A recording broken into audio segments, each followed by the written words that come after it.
Well, because see, our parents used to speak in Polish, you know, and so it was a good experience.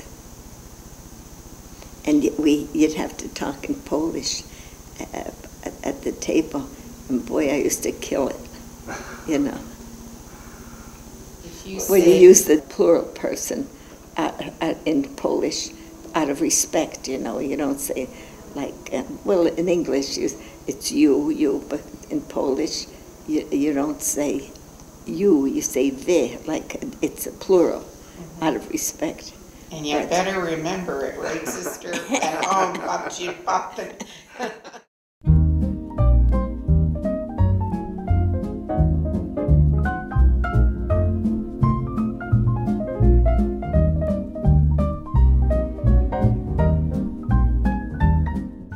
Admit, sister, we do have a friendly family, don't we? Oh, brother, are you a braggart? We do. Babci and Pop seem to really stand by the kids and helping them with business and vocations. And yeah, that was good. Uncle Tony was in the coal business. Is that? Well, they were both in the candy business, you know, both of them. And but it was, they worked together, you know. I remember my mother and father, I often thought of how they dedicated their life to their parents, and to me. I take good example from them. Because you were a little spoiled girl, too, you know. Everything was babush. She was babush. Which is what? Baby, the little baby. Until I was 13, I think. Yeah, babush. Yeah. That's funny. And then remember when I lost Regina Marie, one of the Mooney girls. From Michigan. And she took her, you know, showed her the town. And she really showed her the town that she lost her. And your mother was going to kill you. Oh, life was short at that point. But she took her because you took her to town and a dog. Oh, was it the dog that scared you? And who ran where? Well, Regina ran. She was afraid of the dog. And where did you go? Home crying because I couldn't find her. Oh, yeah. And and Eleanor worked at the borough office, so she was the one. They went up there to try to locate her at the police station, and they didn't know where was she then. Eating an ice cream cone at the police station, and they asked her who she belonged to, and she said to Babci. Where does Babci live? In a house. Thank goodness there was a good end to that story. Well, Regina remembered that one too. Yeah. That was a good memory. And then Jimmy passed away with the surgery, which probably saved all of our lives. When he had spinal surgery at 12. And then Chechi did research and found out we have malignant hyperthermia in our family, which is an allergy to anesthesia. Well, she sent a letter to everybody in the family to let them know that they have to be cautious of that hyperthermia. Which probably saved our lives. Yeah.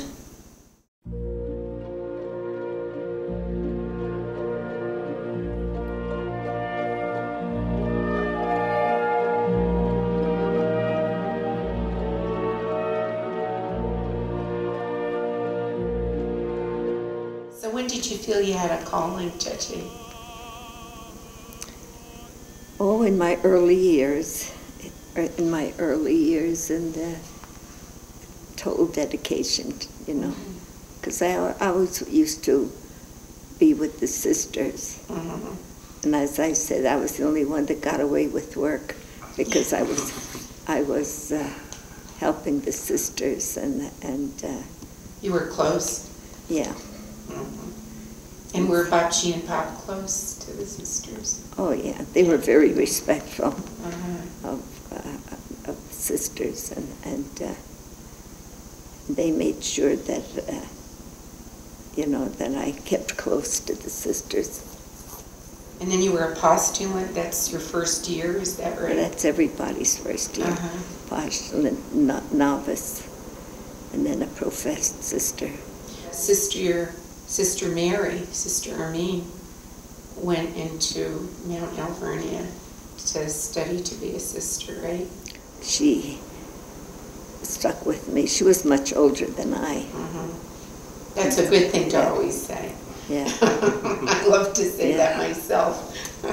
And then Sister was doing something at the convent, right? And Sister Armine, and she had an accident, right? Was that as a postulant or as a sister? Oh no, she was already a full-fledged nun. Oh. And she fell out the window. And the effects of that fall stayed with her for the rest of her life. Yeah. But Sister traveled a lot in her teaching, didn't she? She was in more distant places, like in Michigan and South Dakota, and teaching, not only in the state of Pennsylvania, but she made sure that she traveled great distances. Everybody, all the sisters work. Everybody has their profession, and that's so. It's a different line of work. Now I'm in this ministry, retreat ministry. Before I was in teaching, and so it's a beautiful ministry where you work with people. Right. Oh, it's a responsibility. Because you're responsible for people, and it's a great responsibility. You were going to school for a long time also, like when you were in Butler, is that right? Well, I was a principal, and we were teaching in school. I opened up a school in the Pittsburgh diocese, and so was out there 9 to 10 years. And that was the first school that our community opened up in Pittsburgh, and it was a beautiful tribute to the community. Is that in Butler, Sister? In Butler, yeah, outside of Pittsburgh, 25 miles north of Pittsburgh. Yeah, we had a swimming pool out there too, so everybody was out there, yeah. That was fun. You know, it's fun to look back on all those good times. Well, the chapel was built in 1985 because it used to be a hotel, and there was no chapel here. So we put in the elevator and the chapel, and it's important because the ministry, the retreat ministry, is very important, and people come here and pray, and that's how it is.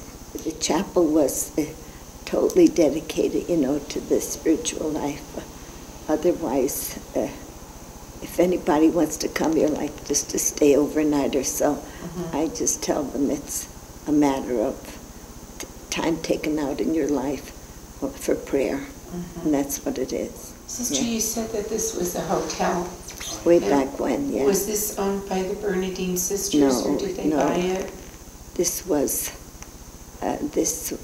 a hotel, and then the actually special elite people would come here, and that, but then it was totally given over to prayer life, and the community paid for the hotel. We have this